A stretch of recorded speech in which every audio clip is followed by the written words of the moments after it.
السلام علیکم ورحمۃ اللہ وبرکاتہ۔ میرے پیارے بزرگوں اور دوستوں، حجر اسود،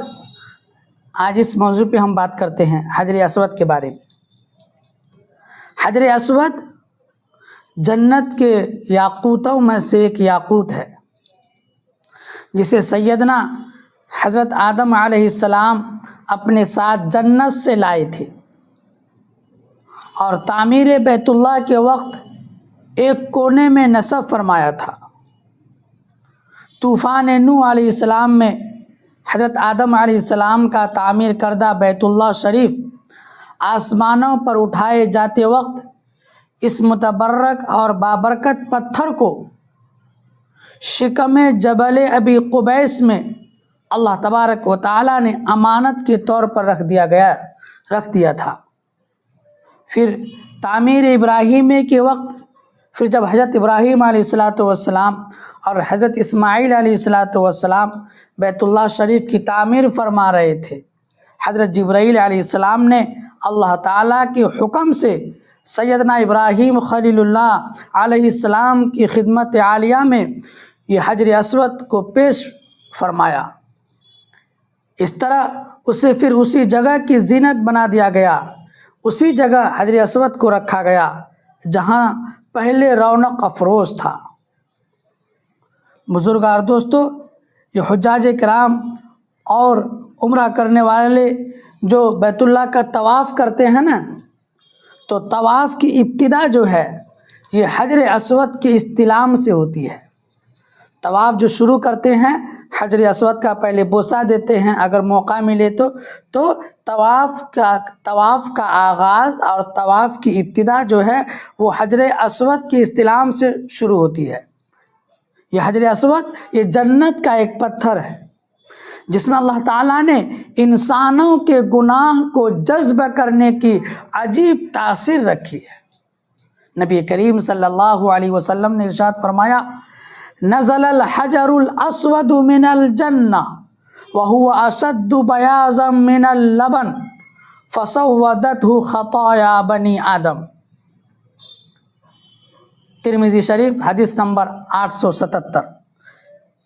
جس وقت حجر اسود جنت سے اترا تو وہ دودھ سے زیادہ سفید تھا۔ پھر آدمیوں کے گناہوں نے اسے سیاہ کر دیا۔ اور ترمذی شریف کی ایک روایت اور ہے کہ حجر اسود اور مقام ابراہیم یہ جنت کے یاقوتوں میں سے 2 یاقوت ہیں، یہ جنت کے پتھروں میں سے 2 پتھر ہیں۔ اگر اللہ تعالیٰ ان کی روشنی کو ختم نہ فرماتے تو یہ پوری زمین و آسمان کو روشن کر دیتے۔ اور حدیث پاک کے اندر یہ بھی ارشاد ہے، نبی کریم صلی اللہ علیہ وسلم نے ارشاد فرمایا کہ حجر اسود قیامت کے دن اپنے بوسہ لینے والے اور استلام کرنے والوں کے حق میں سفارش کرے گا، اور اس دن اللہ تعالیٰ اس کو زبان اور ہونٹ عطا فرمائیں گے۔ بزرگار دوستو، نبی کریم صلی اللہ علیہ وسلم نے ارشاد فرمایا، اشہدوا ھذا الحجر خیرا فإنہ یوم القیامۃ شافع یشفع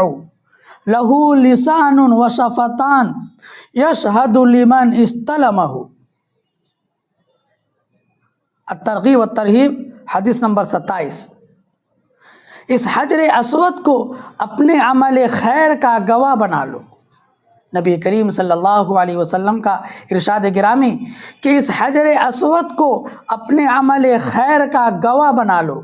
کیونکہ قیامت کے دن یہ سفارشی بن کر اللہ کے دربار میں اپنے استلام کرنے والوں کے لیے، اپنے بوسہ لینے والوں کے لیے سفارش کرے گا۔ اس کی ایک زبان اور 2 ہونٹ ہوں گے۔ نبی کریم صلی اللہ علیہ وسلم سے حجر اسود کا بوسہ دیتے وقت رقت و زاری بھی ثابت ہے۔ آپ صلی اللہ علیہ وسلم نے اس کی تقبیل و استلام کو، اس کے بوسہ لینے کو، اس کے چومنے کو گویا کہ اللہ تعالیٰ سے مصافحہ کرنا قرار دیا ہے۔ نبی کریم صلی اللہ علیہ وسلم نے ارشاد فرمایا کہ اگر کسی شخص نے حجر اسود کو بوسہ دیا، اس کو چوما، تو ایسا ہے جیسے اس نے اللہ تعالیٰ سے مصافحہ کیا۔ ابن ماجہ حدیث نمبر 2957 کے اندر ہے، من وافظہ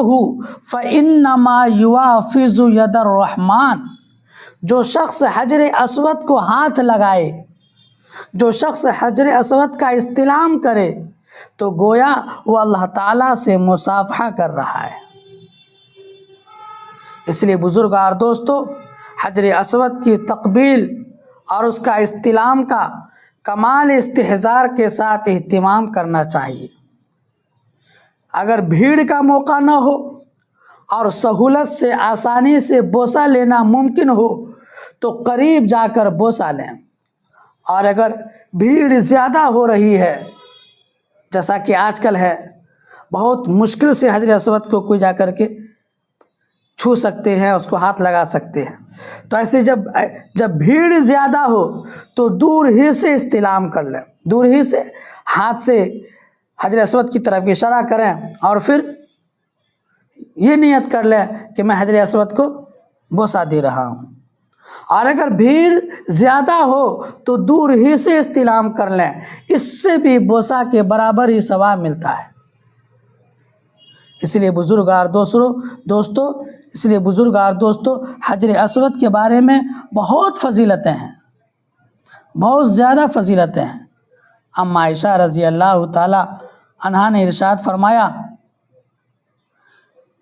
قال استمتعوا من هذا الحجر الاسود قبل ان يرفع فانه خرج من الجنه وانه لا ينبغي للشيء خرج من الجنه ان لا يرجع اليها قبل يوم القیامہ۔ ام عائشہ رضی اللہ تعالیٰ عنہ سے روایت ہے کہ نبی کریم صلی اللہ علیہ وسلم نے ارشاد فرمایا، حجر اسود کو آسمان پر اٹھائے جانے سے پہلے اس سے فائدہ اٹھا لو، کیونکہ یہ جنت سے نکال کر لایا گیا ہے، اور جو چیز بھی جنت سے نکل کر آئی ہو وہ قیامت سے قبل دوبارہ جنت میں لوٹ جائے گی۔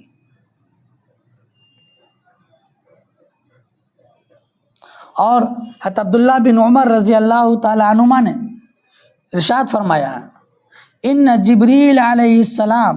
هو الذي نزل عليه بالحجر من الجنة وإنه وضعه حيث رأيتم وأنكم لن تزالوا بخير ما دام بين ظهرانكم فتمسكوا به ما استطعتم فإنه يوشك أن يجيء فيرجع به من حيث جاء به۔ عبداللہ بن عمر رضی اللہ تعالی عنہما سے روایت ہے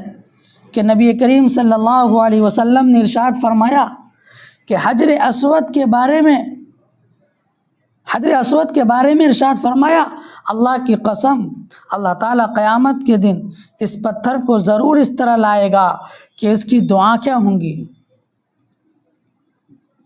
حضرت عبداللہ بن عمر رضی اللہ تعالیٰ عنہ سے روایت ہے،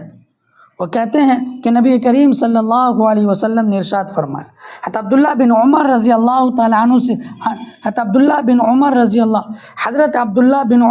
اللہ تعالیٰ عنہما سے روایت ہے، وہ فرماتے ہیں حضرت جبریل امین علیہ السلام اس پتھر کو جنت سے لائے ہیں اور اسے اس جگہ رکھا جہاں اسے اب تم دیکھ رہے ہو، لہٰذا تم لوگ جس قدر ہو سکے اس سے فائدہ اٹھا لو، بے شک جب تک یہ پتھر تم میں موجود ہے سو تم اس سے خیر و برکت حاصل کرتے رہو، جس قدر بھی ممکن ہو سکے عن قریب یہ جہاں یعنی جنت سے آیا تھا وہیں لوٹ جائے گا۔ عبداللہ بن عباس رضی اللہ تعالیٰ عنہما سے روایت ہے کہ نبی کریم صلی اللہ علیہ وسلم نے ارشاد فرمایا، حجر اسود کے بارے میں فرمایا کہ اللہ کی قسم، اللہ تعالیٰ قیامت کے دن حجر اسود کو ضرور اس طرح لائے گا کہ اس کی دو آنکھیں ہوں گی جن سے وہ دیکھے گا، اور زبان ہوگی جس سے بولے گا، جس نے بھی اسے حق جان کر اس سے استلام کیا ہوگا یعنی اسے چوما ہوگا یا اس کی طرف ہاتھ اٹھا کر کے ان کو چوما ہوگا، تو حجر اسود اس کی گواہی دے گا تاکہ اس کی بخشش و شفاعت ہو سکے۔ اس لیے بزرگ اور دوستو، جب بھی موقع ملے